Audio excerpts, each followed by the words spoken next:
Саламатсыңарбы урматтуу окуучулар. Бүгүн силер менен кыргыз тил адабияты мугалими Жапакова Майрам. Силер менен бүгүн биз Токтогул Сатылгановдун Кедейкан поэмасы менен таанышабыз. Алгач сабактын максаты менен таанышып алсак. Эпостун идеялык мазмуну менен таанышып чыгасыңар. Сөз байлыгыңар артып, билимиңер, ой жүгүртүүлөрүңөр өсөт. Алган билимдериңерди турмушта колдоно билип, бири-бириңердин пикириңерди угууга тарбияланасыңар. Балдар, айткылачы, бул Кедейкан поэмасы элдик өзеки чыгармачылыктын кайсы түрүнө кирет? Ооба, туура айтасыңар. Ал социалдык, турмуштук поэмалардын тобуна кирет экен, балдар. Өзүңөр билгендей эле, бул эпостун 2 варианты бар. Анын бири Калык Акиевдин айтуусундагы Токтогулдун варианты. Ал 4000 ырсаптан турат экен.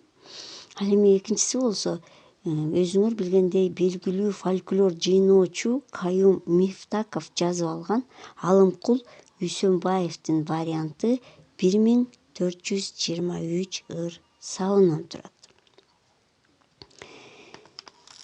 Кезегинде дастанды аябай кодулап, анан кайра бааланган эмгек болуп эсептелинет экен. 50-жылдары Фрунзеде элдик өзеки чыгармаларды, кенже эпостордун элдүүлүгүн аныктоо боюнча бир конференция болот экен.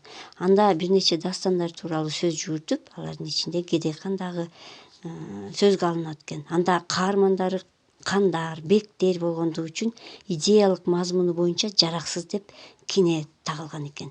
Бирок элдин ой мүдөөсү чагылдырылган жогорку көркөмдүгү баалуу маданий мурас болуп эсептелингендиктен аны азыркы күнгө чейин алып келишкен экен. Токтогул элдик өзеки чыгармачылыктын көп түрлөрүн айткан. Ал Манас, Жанышбайыш, Курманбек, Шырдакбек, Олжобай менен Кишимжан, Сайринжи Бөкөй сыяктуу жомокторду, элдик дастандарды, эпосторду айткан. Алардын ичинде Кедейкан да бар болчу. Кедейканды Токтогул жогоруда сыналган эпос дастандарга караганда кыйла мыкты аткарчу экен. Маалыматтарга таянсак, Кедейкан Токтогулдун шакирти Калктан жазылып алынган. Калктын айтымында эпос биринчи жолу ыр түрүндө Токтогулдун оозунан жаралган. Аны калык ырчы кайталап гана аткарган сыяктуу. Ал поэманын кара сөз түрүндөгү элдик варианты алгач кыска гана болгон. Анын окуясын ырсаптарына салып, сюжетин кеңейтип, көркөмдөп айткандан кийин гана эпоска айланганы маалым. Демек, поэманы Токтогулдун варианты деп айтууга толук негиз бар экен. Балдар, эми поэмадагы башкы каармандар жөнүндө сөз кылсак. Керез бул Кедейкан, Гүлсана кемпир жана Азимкан. Алардан тышкары Керездин 4 жолдошу Агишен жана Кожо молдолор экен. Илгери кыргыз катуу ачарчылыкка учурап, туш тарапка тентип, кайың саап, кыздары шимир шимип, жардылыктан итке минип азып тозгон кезде түркмөн жерине барып каңгып жүргөн Кураманын Керез деген баласы болот. Ал төрөлө электе атасын үчкүгө чыкканда энесин жутуп, томолой жетим калат. Анан Гүлсана деген кемпир асырап багып алат. Бирок жетимдин жүргөн жери ызы чуу, керес басса турса да, бир жүргөн өзүндөй 4 жолдош таап алат. Бешөө такай уурулук кылышат. Мен баймын дегенден керездин уурдап жебегени калбайт.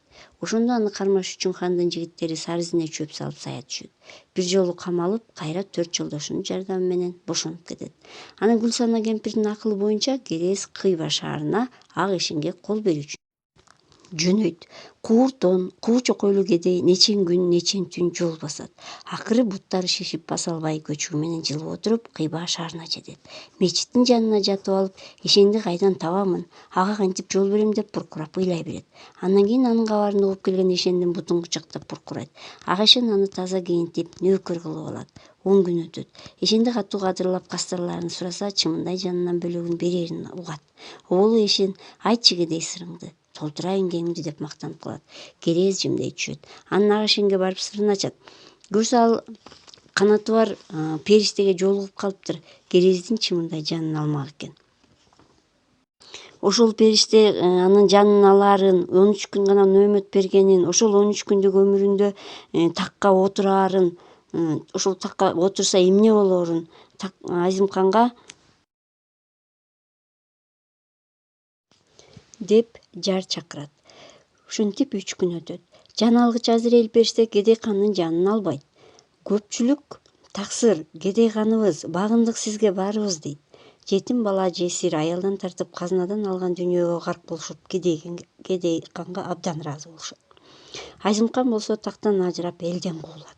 Каргасам кара таш кылам, колу бутуңду шал кылам, көздөрүңдү көр кылам, кулагыңды кер кылам деп опурулган ак ишендин да күчү эч нерсеге жетпей калат. Такты Айзымканга алып бермек түгүл, өзү эл журттан качып жоголот.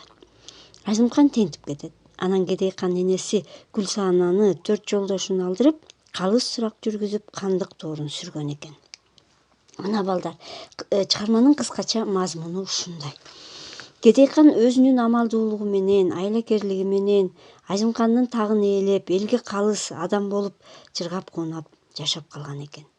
Айлакер Кедей хан мына ушундай шылуундарды айлакерлиги менен жеңип, эл ушинтип акыйкат жашоого өткөн экен. Балдар, эми силерге мындай суроолорду бергим келип турат. Эл Кедей хан аркылуу эмнени айткысы келген? Уурулуктубу, бийликке жетүүнүбү, алдамчылыктыбы? Экинчи суроо, эмне себептен Кедей хан мындай кадамга барды? Же алдамчылык акылдуулуктун жемишиби?